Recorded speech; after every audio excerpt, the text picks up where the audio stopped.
fucking weird, dude.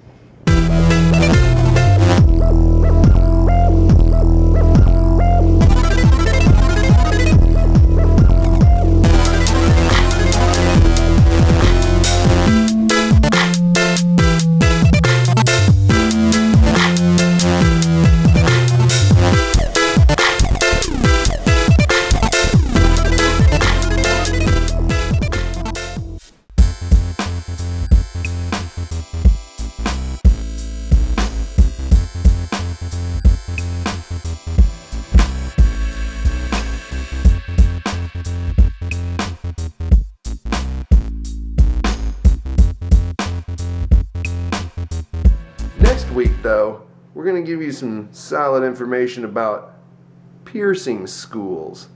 Alright, I got into all this crap by, everybody always says, oh, I went and bugged everybody and blah, blah, blah. No, actually, I went to piercer school, spent some money, and then went back to Dallas and just started working in probably the crappiest shop in town at the time. And did a bunch of really half piercings. Not like bad, but just, half jewelry choices and stuff because I didn't really have the right sizes available. Whatever. Not the most auspicious way of doing it, and I don't necessarily recommend that now. But once again, though, this brings me back to the whole thing about piercing school. Because a lot of people talk a lot of about, oh, you should go and only do an apprenticeship and stuff. Piercer school, that's weak and lame and stuff. And okay, well, if that's the case, then why is it that some of the most luminous names in the industry run piercing schools or teach at piercing schools? Explain that one. Or do they expect you just to give them money and them not to actually give you a worthwhile education? Or indeed, are we actually talking about getting a quality education for your hard-earned ducats? I don't know. I was able to make a good career out of it, but also too because I didn't stop learning. I looked at that as like a basis to go on, and then continued on myself. Not just okay. Hey, I went to piercing school. Now I know everything. No, I'd constantly ask people about how to do things better, but what were we even talking about?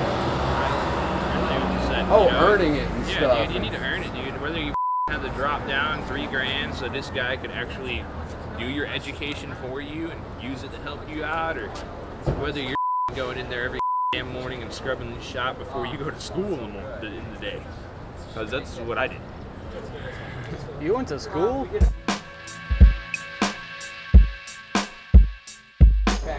Yeah. See, because there's people don't usually know. There's a few different ways of going about it. You can, you can either get paid for your apprenticeship, but then you're also expected, though, to work at least 2-3 years afterwards, at least.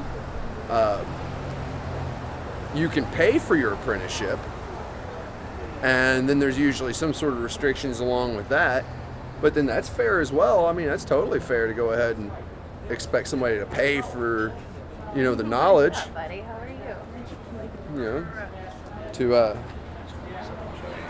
It's all right. We're too popular. We can't even shoot on the street anymore. No, it's something to be expected if you're, spending your time and your effort to try to teach somebody these skills that they can go off and potentially be your competition with, so that's fair. So we got a new guy, a counter guy. I am Brian Mann. I'm from Plymouth, Michigan. Working the counter is really fun.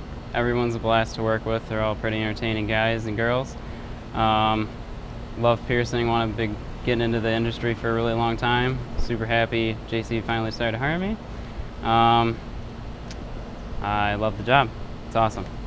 My hopes for the next year is to work the counter and get my feet wet, hopefully not get fired, and maybe one day get an apprenticeship if I'm lucky.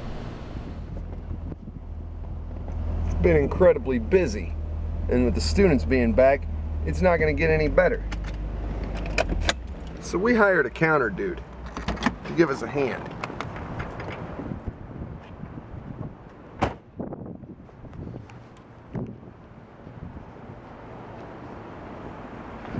We intend to make this first week as hellish as possible to try to weed out the men from the boys. If you do not do this, it's gonna be a mother problem. What's your initial assessment, P? Gotta get rid of the V-necks. V-necks?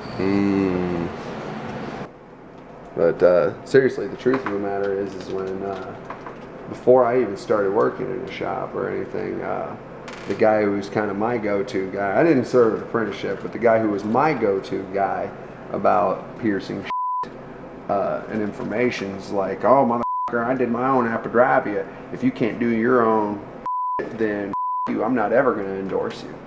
And so I was like, oh, so that night I went and got a 8-gauge ring and a big ass needle and pierced my own.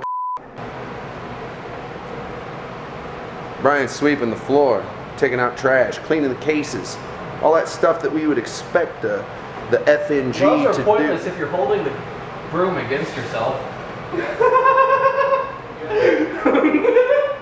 Dude, if you're trying, man, don't listen to Kenny when it comes to like how to sweep and mop.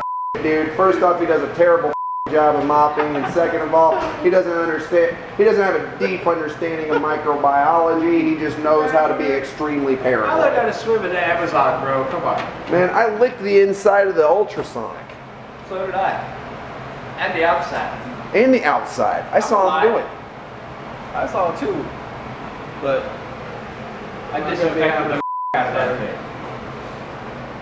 I'm just saying. I work like this. I don't give a You see, this is what I have to deal with. You know?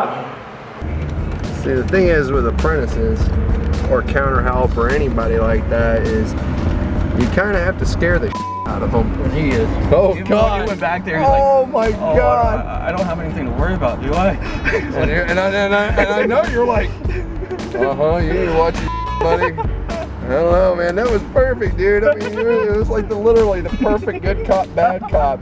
And it's so weird that you're the one doing it. Usually it's like, you know, I don't know. People always, you know, I even fall into it as well, folks, that sometimes I think Kenny's just, you know, very calm and soft-spoken and very quiet and stuff. And yes, he is. But at the same time, he's a crafty, calculating individual who can spin a line of bull with the rest of them. With the best of them, I should say. Not with the rest of them. Kenny's a master. He's not just a good piercer and a solid jeweler. That guy's a king bull artist as well.